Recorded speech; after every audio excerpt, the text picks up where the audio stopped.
بسم الله الرحمن الرحيم. تبارك الذي بيده الملك وهو على كل شيء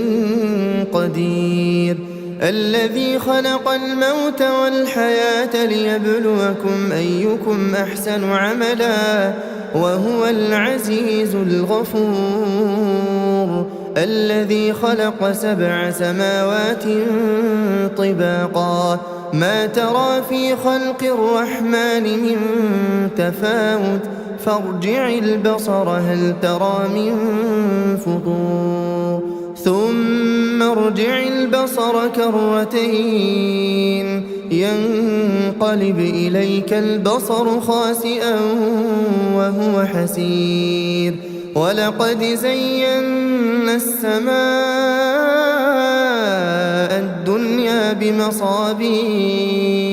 وجعلناها رجوما للشياطين وأعتدنا لهم عذاب السعير، وللذين كفروا بربهم عذاب جهنم وبئس المصير. إذا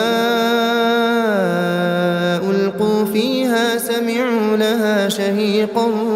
وهي تفور تكاد تميز من الغيظ كلما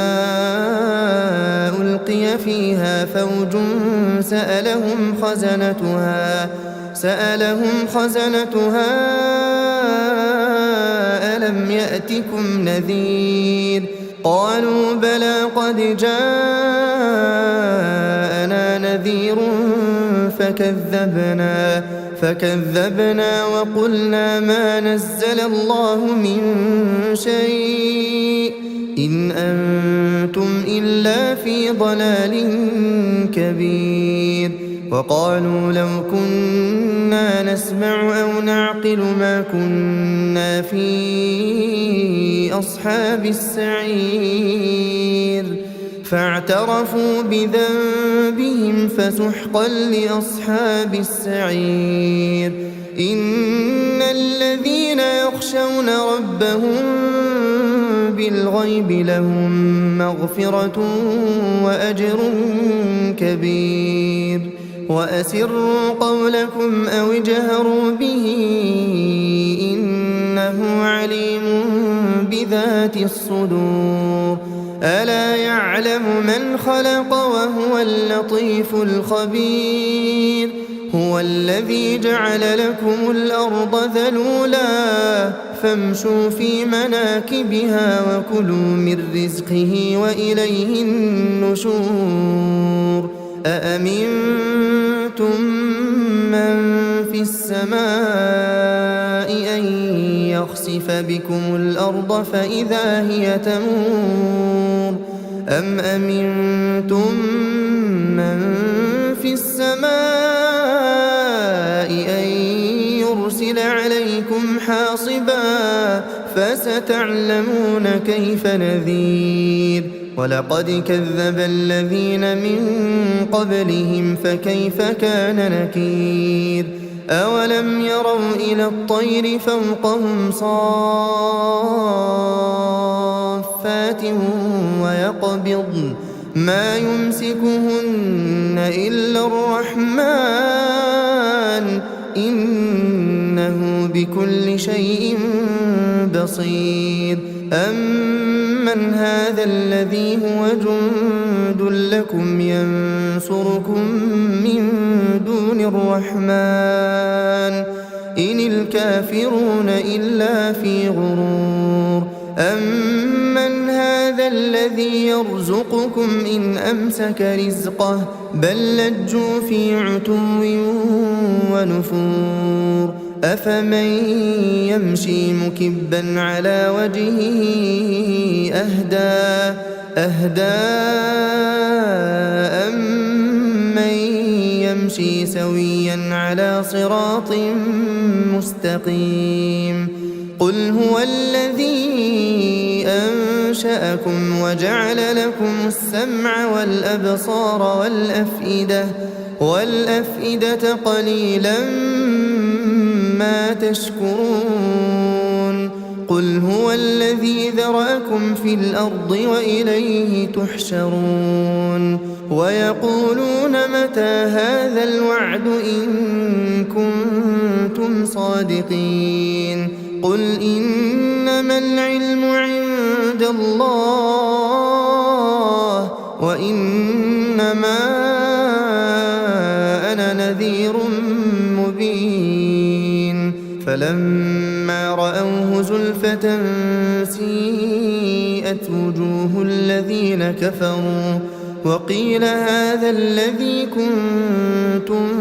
به تدعون قل أرأيتم إن أهلكني الله ومن معي أو رحمنا فمن يجير الكافرين من عذاب أليم قل هو الرحمن آمنا به وعليه توكلنا فستعلمون من هو في ضلال مبين قل أرأيتم إن أصبح ماؤكم غورا فمن يأتيكم بماء معين بسم الله الرحمن الرحيم نون والقلم وما يسطرون ما أنت بنعمة ربك بمجنون وإن لك لأجرا غير ممنون وإنك لعلى خلق عظيم فستبصر ويبصرون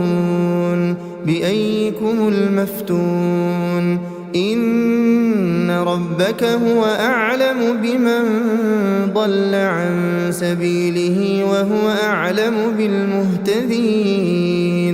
فلا تطع المكذبين ودوا لو تدهن فيدهنون ولا تطع كل حلاف مهين هماز مشاء بنميم مناع للخير معتد أثيم عتل بعد ذلك زنيم أن كان ذا مال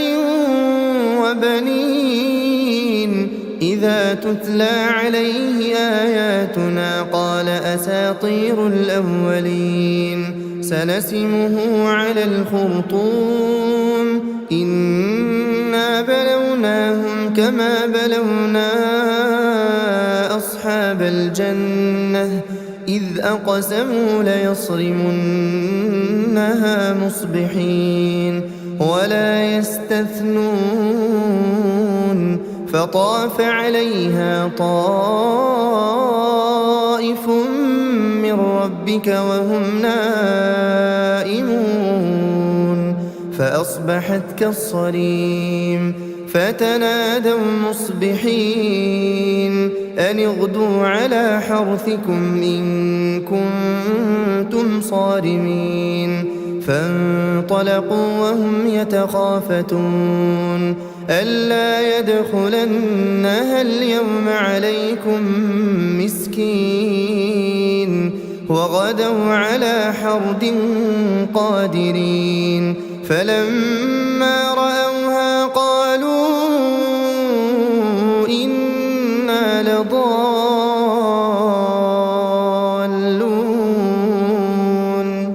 بل نحن محرومون قال أوسطهم ألم أقل لكم لولا تسبحون قالوا سبحان ربنا إنا كنا ظالمين فأقبل بعضهم على بعض يتلاومون قالوا يا ويلنا إنا كنا طاغين عسى ربنا أن يبدلنا خيرا منها إنا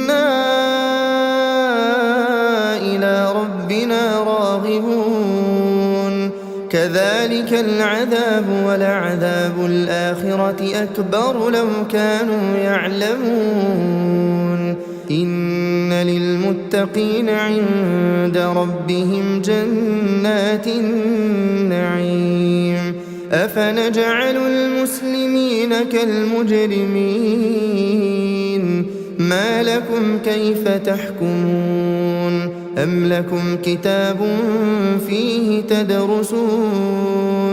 إن لكم فيه لما تخيرون أم لكم أيمان علينا بالغة إلى يوم القيامة إن لكم لما تحكمون سلهم أيهم بذلك زعيم أم لهم شركاء فليأتوا بشركائهم إن كانوا صادقين يوم يكشف عن ساق ويدعون إلى السجود فلا يستطيعون خاشعة أبصارهم ترهقهم ذلة وقد كانوا يدعون إلى السجود وهم سالمون فذرني ومن يكذب بهذا الحديث سنستدرجهم من حيث لا يعلمون وأملي لهم إن كيدي متين أم تسألهم أجرا فهم من مغرم مثقلون أم عندهم الغيب فهم يكتبون فاصبر لحكم ربك ولا تكن كصاحب الحوت إذ نادى وهو مكظوم لولا أن تداركه نعمة من ربه لنبذ بالعراء وهو مذموم فاجتباه ربه فجعله من الصالحين وإن يكاد الذين كفروا ليزلقونك بأبصارهم لما سمعوا الذكر ويقولون إنه لمجنون وما هو إلا ذكر للعالمين بسم الله الرحمن الرحيم الحاقة ما الحاقة وما أدراك ما الحاقة كذبت ثمود وعاد بالقارعة فأما ثمود فأهلكوا بالطاغية وأما عاد فأهلكوا بريح صرصر عاتية سخرها عليهم 7 ليال و8 أيام حسوما فترى القوم فيها صرعا كأنهم أعجاز نخل خاوية فهل ترى لهم من باقية وجاء فرعون ومن قبله والمؤتفكات بالخاطئة فعصوا رسول ربهم فأخذهم أخذة رابية إنا لما طغى الماء حملناكم في الجارية لنجعلها لكم تذكرة وتعيها أذن واعية فإذا نفخ في الصور نفخة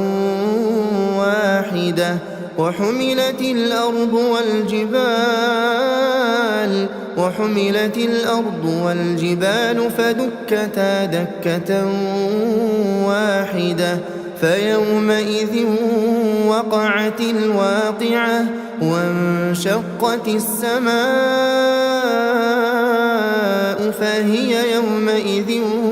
واهية والملك على أرجائها ربك فوقهم يومئذ ثمانية يومئذ تعرضون لا تخفى منكم خافية فأما من أوتي كتابه بيمينه فيقول هاؤم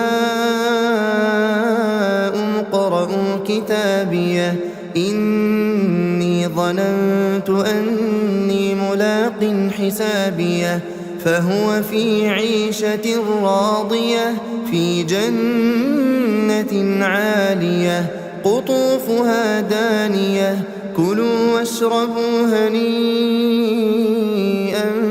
بما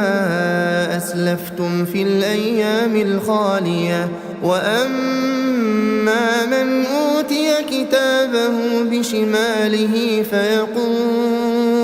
فيقول يا ليتني لم أوت كتابيه ولم أدر ما حسابيه يا ليتها كانت القاضية ما أغنى عني ماليه هلك عني سلطانيه خذوه فغلوه ثم الجحيم صلوه ثم في سلسلة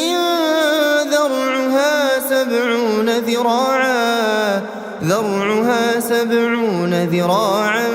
فاسلكوه إنه كان لا يؤمن بالله العظيم ولا يحض على طعام المسكين فليس له اليوم هاهنا حميم ولا طعام إلا من غسلين لا يأكله إلا الخاطئون فلا أقسم بما تبصرون وما لا تبصرون إنه لقول رسول كريم وما هو بقول شاعر قليلا ما تؤمنون ولا بقول كاهن قليلا ما تذكرون تنزيل من رب العالمين ولو تقول علينا بعض الأقاويل لأخذنا منه باليمين ثم لقطعنا منه الوتين فما منكم من أحد عنه حاجزين وإنه لتذكرة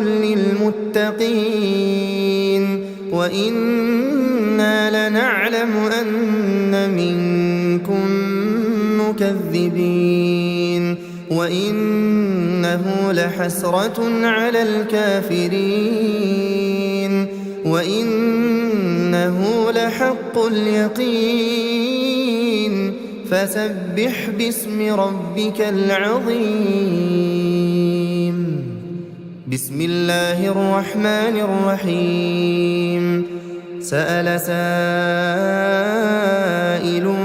بعذاب واقع للكافرين ليس له دافع من الله ذي المعارج تعرج الملائكة والروح إليه في يوم كان مقداره 50,000 سنة فاصبر صبرا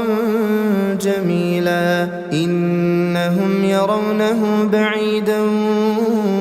ونراه قريبا يوم تكون السماء كالمهل وتكون الجبال كالعهن ولا يسأل حميم حميما يبصرونهم يود المجرم لو يفتدي من عذاب يومئذ ببنيه وصاحبته وأخيه وفصيلته التي تؤويه ومن في الأرض جميعا ثم ينجيه كلا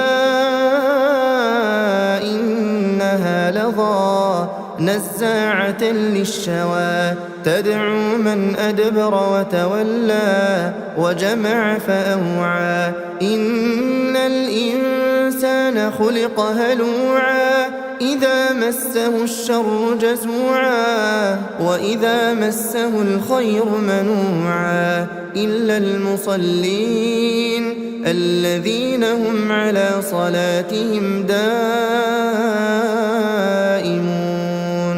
والذين في أموالهم حق معلوم للسائل والمحروم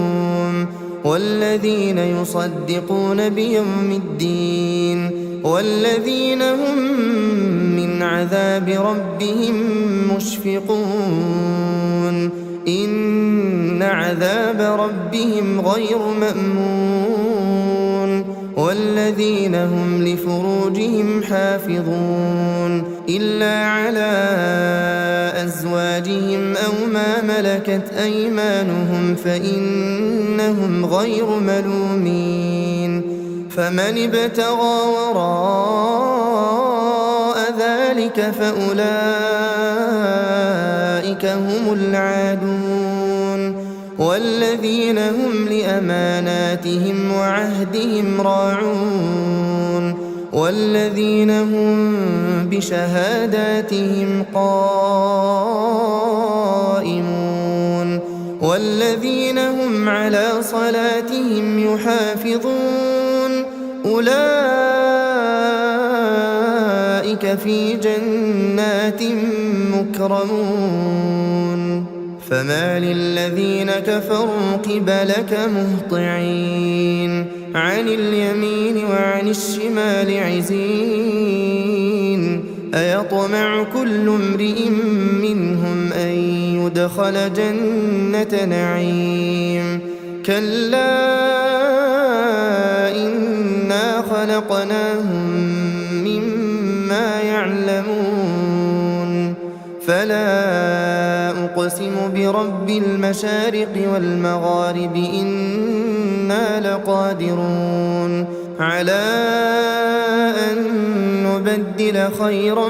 منهم وما نحن بمسبوقين فذرهم يخوضوا ويلعبوا حتى يلاقوا يومهم الذي يوعدون يوم يخرجون من الأجداث سراعا كأنهم إلى نصب يوفضون خاشعة أبصارهم ترهقهم ذلة ذلك اليوم الذي كانوا يوعدون بسم الله الرحمن الرحيم إنا أرسلنا نوحا إلى قومه أن أنذر قومك من قبل أن يأتيهم عذاب أليم قال يا قوم إني لكم نذير مبين أن اعبدوا الله واتقوه وأطيعون يغفر لكم من ذنوبكم ويؤخركم إلى أجل مسمى إن أجل الله إذا جاء لا يؤخر لو كنتم تعلمون قال رب إني دعوت قومي ليلا ونهارا فلم يزدهم دعائي إلا فرارا وإني كلما دعوتهم لتغفر لهم جعلوا أصابعهم في آذانهم واستغشوا ثيابهم وأصروا واستكبروا استكبارا ثم إني دعوتهم جهارا ثم إني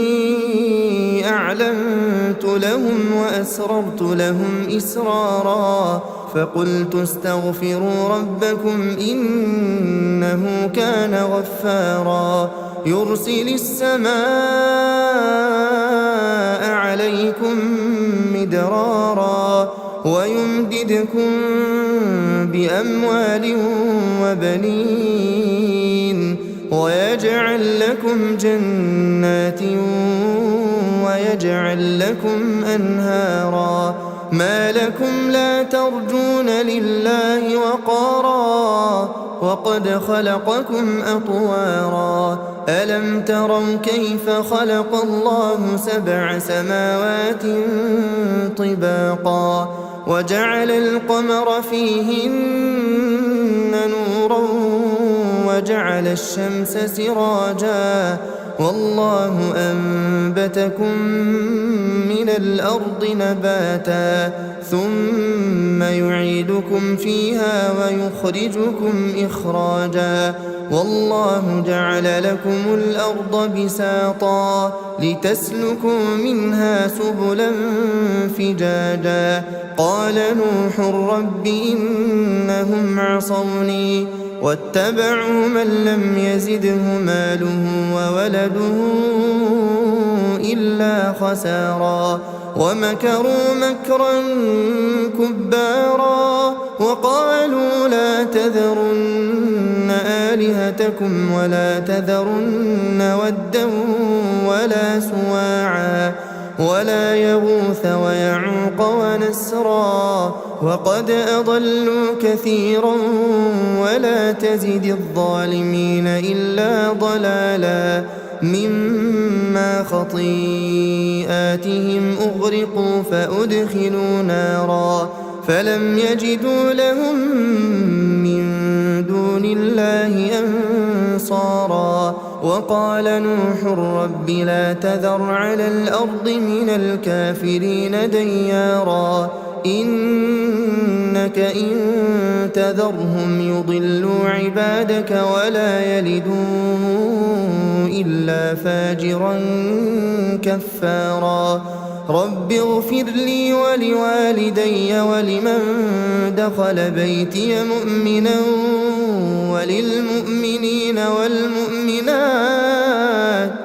وللمؤمنين والمؤمنات ولا تزد الظالمين إلا تبارا بسم الله الرحمن الرحيم قل أوحي إلي أنه استمع نفر من الجن فقالوا إنا سمعنا قرآنا عجبا يهدي إلى الرشد فآمنا به ولن نشرك بربنا أحدا وأنه تعالى جد ربنا ما اتخذ صاحبة ولا ولدا وأنه كان يقول سفيهنا على الله شططا وأنا ظننا أن لن تقول الإنس والجن على الله كذبا وأنه كان رجال من الإنس يعوذون برجال من الجن فزادوهم رهقا وأنهم ظنوا كما ظننتم أن لن يبعث الله أحدا وأنا لمسنا السماء فوجدناها ملئت حرسا شديدا وشهبا وأنا كنا نقعد منها مقاعد للسمع فمن يستمع الآن يجد له شهابا رصدا وأنا لا ندري أشر أريد بمن في الأرض أم أراد بهم ربهم رشدا وأنا منا الصالحون ومنا دون ذلك كنا طرائق قددا وأنا ظننا أن لن نعجز الله في الأرض ولن نعجزه هربا وأنا لما سمعنا الهدى آمنا به فمن يؤمن بربه فلا يخاف بخسا ولا رهقا وأنا منا المسلمون ومنا القاسطون فمن أسلم فأولئك تحروا رشدا وأما القاسطون فكانوا لجهنم حطبا وأن لو استقاموا على الطريقة لأسقيناهم ماء غدقا لنفتنهم فيه ومن يعرض عن ذكر ربه يسلكه عذابا صعدا وأن المساجد لله فلا تدعوا مع الله أحدا وأنه لما قام عبد الله يدعوه كادوا يكونون عليه لبدا قل إنما أدعو ربي ولا أشرك به أحدا قل إني لا أملك لكم ضرا ولا رشدا قل إني لن يجيرني من الله أحد ولن أجد من دونه ملتحدا إلا بلاغا من الله ورسالاته ومن يعص الله ورسوله فإن له نار جهنم خالدين فيها أبدا حتى إذا رأوا ما يوعدون فسيعلمون من أضعف ناصرا وأقل عددا قل إن أدري أقريب ما توعدون أم يجعل له ربي أمدا عالم الغيب فلا يظهر على غيبه أحدا إلا من ارتضى من رسول فإنه يسلك من بين يديه ومن خلفه رصدا ليعلم أن قد أبلغوا رسالات ربهم وأحاط بما لديهم وأحصى كل شيء عددا بسم الله الرحمن الرحيم يا أيها المزمل قم الليل إلا قليلا نصفه أو انقص منه قليلا أو زد عليه ورتل القرآن ترتيلا إنا سنلقي عليك قولا ثقيلا إن ناشئة الليل هي أشد وطئا وأقوم قيلا إن لك في النهار سبحا طويلا واذكر اسم ربك وتبتل إليه تبتيلا رب المشرق والمغرب لا إله إلا هو فاتخذه وكيلا واصبر على ما يقولون واهجرهم هجرا جميلا وذرني والمكذبين أولي النعمة ومهلهم قليلا إن لدينا أنكالا وجحيما وطعاما ذا غصة وعذابا أليما يوم ترجف الأرض والجبال وكانت الجبال كثيبا مهيلا إنا أرسلنا إليكم رسولا شاهدا عليكم كما أرسلنا إلى فرعون رسولا فعصى فرعون الرسول فأخذناه أخذا وبيلا فكيف تتقون إن كفرتم يوما يجعل الولدان شيبا السماء منفطر به كان وعده مفعولا إن هذه تذكرة فمن شاء اتخذ إلى ربه سبيلا إن ربك يعلم أنك تقوم أدنى من ثلثي الليل ونصفه وثلثه وطائفة من الذين معك والله يقدر الليل والنهار علم أن لن تحصوه فتاب عليكم فاقرؤوا ما تيسر من القرآن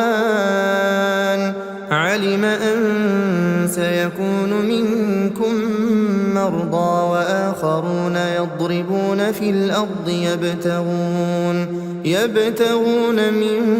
فضل الله وآخرون يقاتلون في سبيل الله فاقرؤوا ما تيسر منه وأقيموا الصلاة وآتوا الزكاة وأقرضوا الله قرضا حسنا وما تقدموا لأنفسكم من خير تجدوه عند الله هو خيرا وأعظم أجرا واستغفروا الله إن الله غفور رحيم بسم الله الرحمن الرحيم يا أيها المدثر قم فأنذر وربك فكبر وثيابك فطهر والرجز فاهجر ولا تمنن تستكثر ولربك فاصبر فإذا نقر في الناقور فذلك يومئذ يوم عسير على الكافرين غير يسير ذرني ومن خلقت وحيدا وجعلت له مالا ممدودا وبنين شهودا ومهدت له تمهيدا ثم يطمع أن أزيد كلا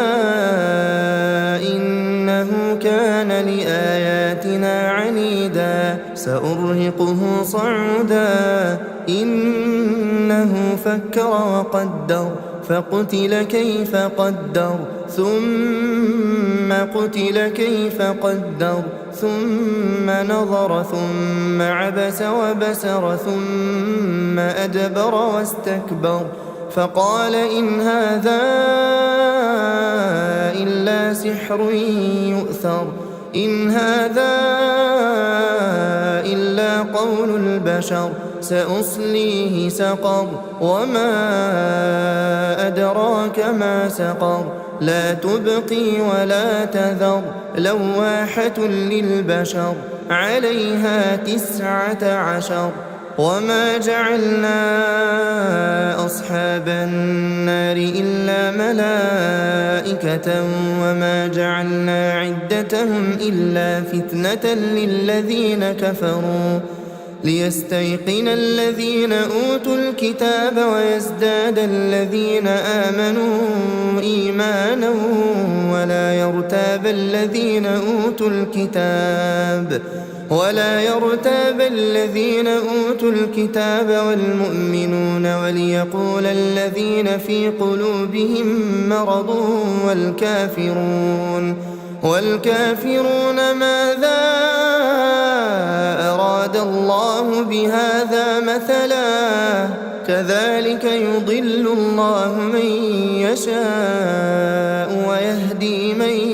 يشاء وما يعلم جنود ربك إلا هو وما هي إلا ذكرى للبشر كلا والقمر والليل إذ أدبر والصبح إذا أسفر إنها لإحدى الكبر نذيرا للبشر لمن شاء منكم أن يتقدم أو يتأخر كل نفس بما كسبت رهينة إلا أصحاب اليمين في جنات يتساءلون عن المجرمين ما سلككم في سقر قالوا لم نك من المصلين ولم نك نطعم المسكين وكنا نخوض مع الخائضين وكنا نكذب بيوم الدين حتى أتانا اليقين فما تنفعهم شفاعة الشافعين فما لهم عن التذكرة معرضين كأنهم حمر مستنفرة فرت من قسورة بل يريد كل امرئ منهم أن يؤتى صحفا منشرة كلا بل لا يخافون الآخرة كلا إنه تذكرة فمن شاء ذكره وما يذكرون إلا أن يشاء الله هو أهل التقوى وأهل المغفرة بسم الله الرحمن الرحيم لا أقسم بيوم القيامة ولا أقسم بالنفس اللوامة أيحسب الإنسان أن لن نجمع عظامه بلى قادرين على أن نسوي بنانه بل يريد الإنسان ليفجر أمامه يسأل أيان يوم القيامة فإذا برق البصر وخسف القمر وجمع الشمس والقمر يقول الإنسان يومئذ أين المفر كلا لا وزر إلى ربك يومئذ المستقر ينبأ الإنسان يومئذ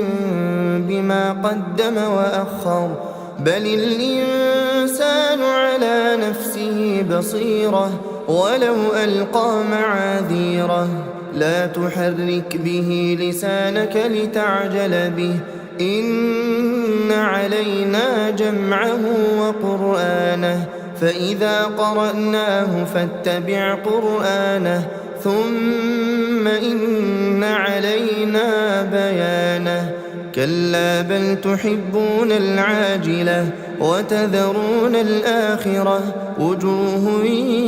يومئذ ناظرة إلى ربها ناظرة ووجوه يومئذ باسرة تظن أن يفعل بها فاقرة كلا إذا بلغت التراقي وقيل من راق وظن أنه الفراق والتفت الساق بالساق إلى ربك يومئذ المساق فلا صدق ولا صلى ولكن كذب وتولى ثم ذهب إلى أهله يتمطى أولى لك فأولى ثم أولى لك فأولى أيحسب الإنسان أن يترك سدى ألم يكن نطفة من مني يمنى ثم كان علقة فخلق فسوى فجعل منه الزوجين الذكر والأنثى أليس ذلك بقادر على أن يحيي الموتى بسم الله الرحمن الرحيم هل أتى على الإنسان حين من الدهر لم يكن شيئا مذكورا إنا خلقنا الإنسان من نطفة أمشاج نبتليه فجعلناه سميعا بصيرا إنا هديناه السبيل إما شاكرا وإما كفورا إنا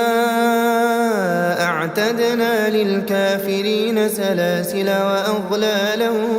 وسعيرا إن الأبرار يشربون من كأس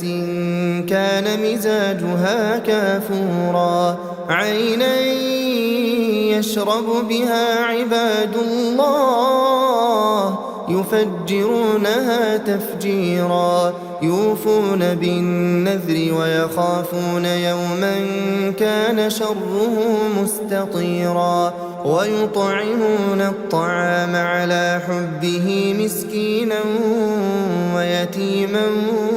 وأسيرا إنما نطعمكم لوجه الله لا نريد منكم جزاء ولا شكورا إنا نخاف من ربنا يوما عبوسا قمطريرا فوقاهم الله شر ذلك اليوم ولقاهم نضرة وسرورا وجزاهم بما صبروا جنة وحريرا متكئين فيها على الأرائك لا يرون فيها شمسا ولا زمهريرا ودانية عليهم ظلالها وذللت قطوفها تذليلا ويطاف عليهم بآنية من فضة وأكواب كانت قوارير من فضة قدروها تقديرا ويسقون فيها كأسا كان مزاجها زنجبيلا عينا فيها تسمى سلسبيلا ويطوف عليهم ولدان مخلدون إذا رأيتهم حسبتهم لؤلؤا منثورا وإذا رأيت ثم رأيت نعيما وملكا كبيرا عاليهم ثياب سندس خضر وإستبرق وحلوا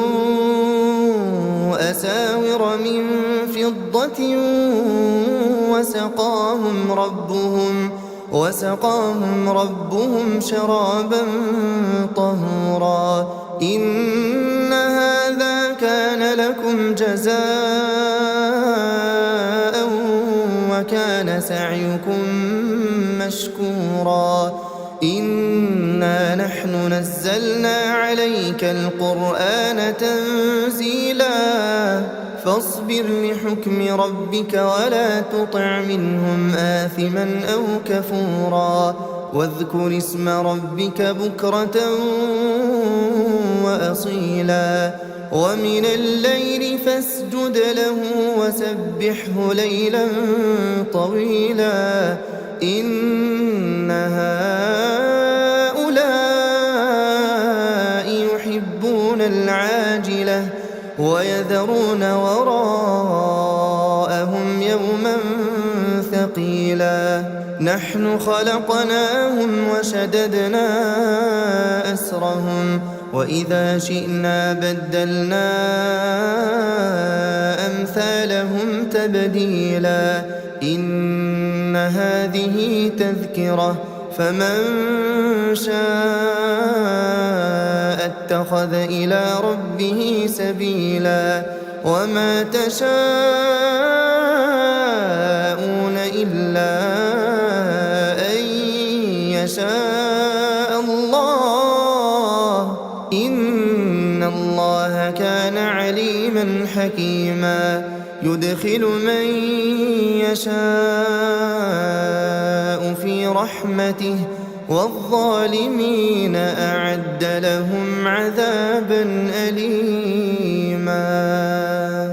بسم الله الرحمن الرحيم والمرسلات عرفا فالعاصفات عصفا والناشرات نشرا فالفارقات فرقا فالملقيات ذكرا عذرا أو نذرا إنما توعدون لواقع فإذا النجوم طمست وإذا السماء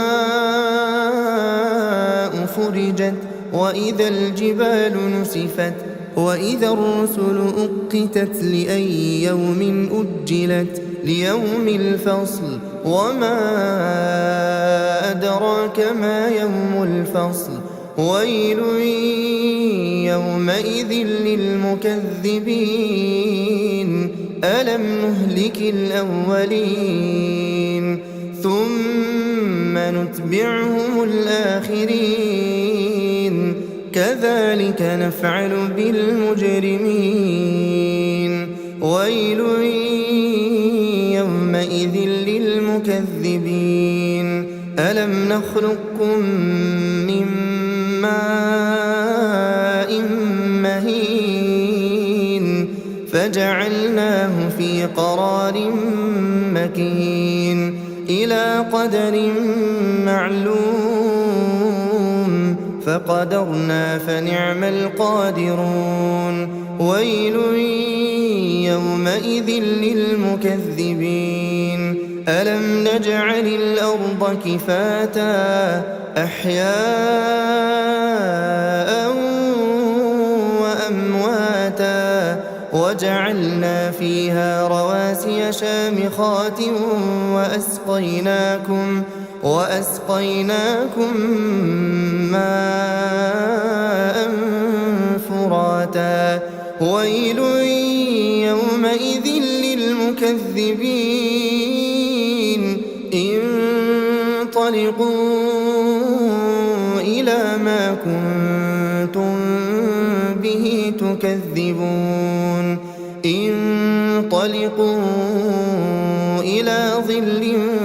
ذي 3 شعب لا ظليل ولا يغني من اللهب إنها ترمي بشرر كالقصر كأنه جمالة صفر ويل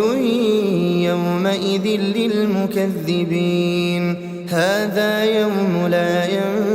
ينطقون ولا يؤذن لهم فيعتذرون ويل يومئذ للمكذبين هذا يوم الفصل جمعناكم والأولين فإن كان لكم كيد فكيدون ويل يومئذ للمكذبين إن المتقين في ظلال وعيون وفواكه مما يشتهون كلوا واشربوا هنيئا بما كنتم تعملون إنا كذلك نجزي المحسنين ويل يومئذ للمكذبين كلوا كُلُوا وَتَمَتَّعُوا قَلِيلًا إِنَّكُمْ مُجْرِمُونَ وَيْلٌ يَوْمَئِذٍ لِّلْمُكَذِّبِينَ وَإِذَا قِيلَ لَهُمُ ارْكَعُوا لَا يَرْكَعُونَ وَيْلٌ يَوْمَئِذٍ لِّلْمُكَذِّبِينَ فَبِأَيِّ حَدِيثٍ بَعْدَهُ يُؤْمِنُونَ